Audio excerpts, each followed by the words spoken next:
Penguin Random House Audio presents Becoming Us by Robin Jones Gunn. Read for you by Shannon Mcmanus. To my creative sister, Julie, who has taught me how to be a haven maker in every season of life, and to my darling nieces, Amanda and Ashley, thank you for making every gathering a time of beauty and sweetness. Chapter 1. I had no problem finding Jenilyn's house that windy night in early December.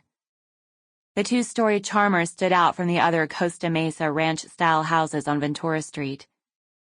I even made it as far as the welcome mat by her front door before a rising sense of panic pressed in on me, causing me to stop and draw in a deep breath. You don't have to do this, Emily. You can leave now. No one inside knows you're here. My gaze went to the meandering red ribbon that looped through the fresh evergreen wreath hanging on the door. The wreath had an artistic assortment of bright silver bells, clusters of holly berries, and strategically placed starfish, a charming blend of beachy, artistic, and classy, just like Jenilyn. Nervously, I pulled her handmade invitation from my shoulder bag, as if another glimpse at it would bolster my courage. Come to a favorite things party, December 5th, 7:00 p.m., Jenilyn's new home. Bring a plate of Christmas cookies and 4 gifts of your favorite thing that costs under $5. No whiskers on kittens or bright copper kettles, please. It was all so cute. The idea, the invitation, and now the charming wreath on Jenilyn's front door. Why did I say I would come? I can't do this. I won't fit in with these women. My feet didn't move. In my pounding ears, I could hear the echo of my husband's calm voice right after we moved to California. He had to coax our daughter out of the car on her first day of 5th grade. You gotta be brave, sweetheart. You've gotta take the first step. Truth is, I don't know anyone in this wide world who wouldn't want to be friends with you. Go on, you can do this. Audra had taken that first step, and she had made lots of friends at school over the past 3 months. Now it was my turn. If Trevor were standing beside me, I knew he would slip into his most adorable southern drawl and say, Go on, Emily, darling. Ring the bell. You'll be glad you did. You better be right, Trevor Winslow. You better be right about a lot of things. I rang the doorbell and waited. When the door opened, cheerful Christmas music spilled out. Jenilyn's dark, silky hair hung over her shoulders, and she smiled at me in her welcoming way. I'm so glad you came. Come in. She offered me a pregnant mama's side hug. I held out my plate of cookies with an apology. They're not homemade. I hope that's okay. Of course it's okay. She took the plate and led the way past the garland-festooned staircase. The fragrance of fresh pine mixed with cinnamon and cloves hung in the air. I could hear the other women's voices coming from the large open area at the back of Jenilyn's beautiful home. They were laughing the way friends laugh when they know each other well.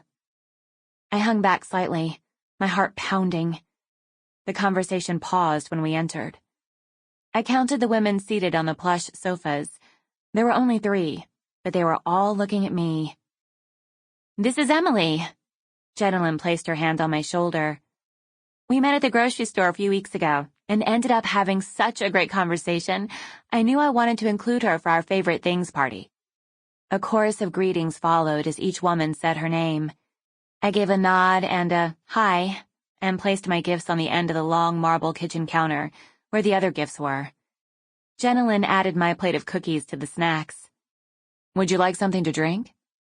One of the women had stood and was now coming toward me. Her long hair had a pretty nutmeg brown tint to it and was tucked behind her ears. Her oval face seemed to be framed like an open window, with the curtains pulled back to each side. I was going to make some hot tea, she said. We have cold drinks, too. As she came closer, I read in her distinct blue-green eyes a gentle sincerity. Or maybe it was compassion, as if she instinctively knew how nervous I was.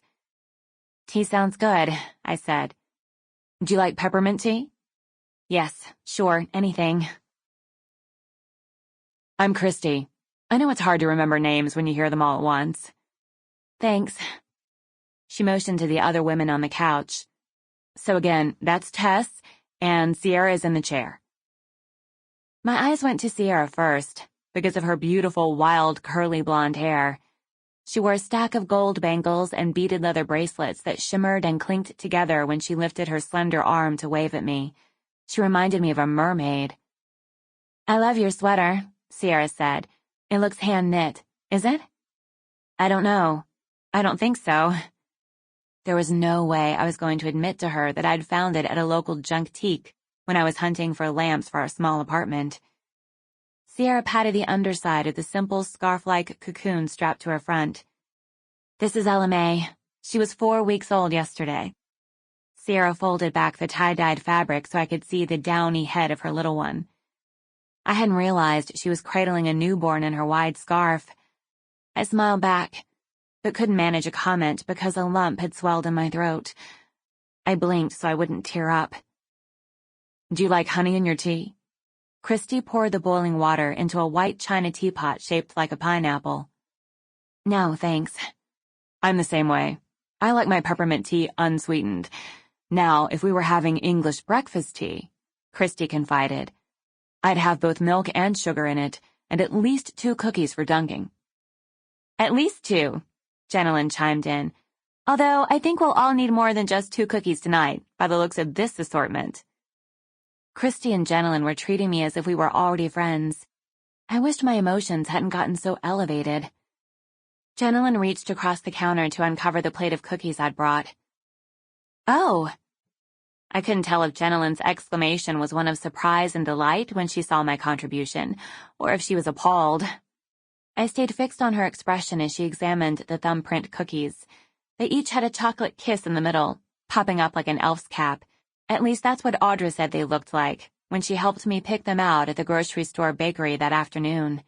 That's why my daughter had taken it upon herself to meticulously cover each kiss with green frosting and add a tiny red candy dot on top. How clever! Jenilyn, the artist, understood my daughter's attempt right away. Christmas elf caps! These are adorable! I noticed that Christy was observing the lopsided cookies the way I had, with polite skepticism. Hey! Sierra called from the couch. Her sleeping baby stirred, and she lowered her voice. I vote that you guys bring the cookies over here and share the bounty. Great idea. Jenilyn went to the coffee table and cleared her artistically arranged decorations, looping the expensive-looking table runner over the back of a kitchen chair and carefully transferring the nativity set. Tess stood to help transfer the cookies to the coffee table, and I was surprised at how tall she was. She carried herself as if she had runway experience. As she gracefully reached for the plates of cookies on the counter, I felt short compared to her. I also realized I was the only one in this group who had short hair. Problem hair, as my mother used to call it. My baby fine strands never grew up, nor had they managed to grow out. My light brown wavy hair fell to just below chin level. Most of the time I felt like I looked as if I'd gotten caught in a springtime shower without an umbrella. I think that's why I always noticed other women's hair. My 4 sisters-in-law had often said they envied my flat stomach and shapely legs. For me, I admired other women's hair. I watched Tess out of the corner of my eye and wondered what it would be like to have thick, dark hair like hers.